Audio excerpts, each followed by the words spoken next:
Okay, to find the rate or tax of a commission, you're finding a percentage of numbers.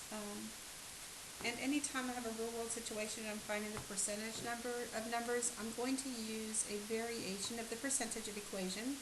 So percent means over 100, or per 100. And then you have a part over the total. Total always goes in the denominator. So a salesperson sells $3,900. You can write this either way. So that's a total. So $3,900 total in merchandise and earns a commission of $585. That's his part of the commission. And to find the commission rate, we are writing the answer as a percentage, so over 100. I'm going to cross multiply 585 times 100. Well, that just means write down the original number because you're multiplying by 100. It has two zeros, so put two zeros on the end. Now you divide by the number that's not circled.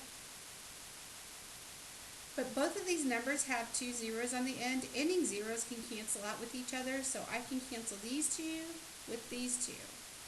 And I'm just going to do 585 divided by 39, and I get 15.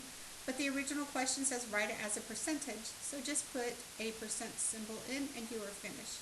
He earned 15% commissions.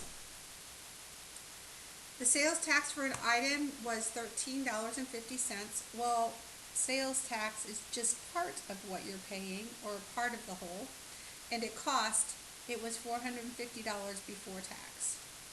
So to find the sales tax rate, you set it equal to something over 100. You cross multiply. So $13.50 times 100. Well, since you have a decimal and you're multiplying by 100, 100 has two zeros. So you move your decimal two places to the right. So that's 1,350 divided by the number that's not circled, 450. So again, we have ending zeros that cancel out. So our problem is really 135 divided by 45, which is 3, and we're writing it as a percentage, so 3%. So that was a 3% sales tax. The next one,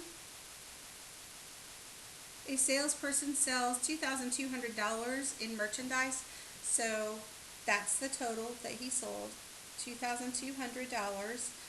And earns a commission of $308. Commission is his part, so the part goes in the numerator. And you're going to find the commission rate, which is a percentage, so that's over 100. So the first thing we want to do is cross multiply 308 times 100. Well, you write the first number down, and because you're multiplying by 100, you add two zeros on the end of that. Now you divide by the number that's not circled, 2,200. But both of these numbers have two ending zeros, so those cancel out.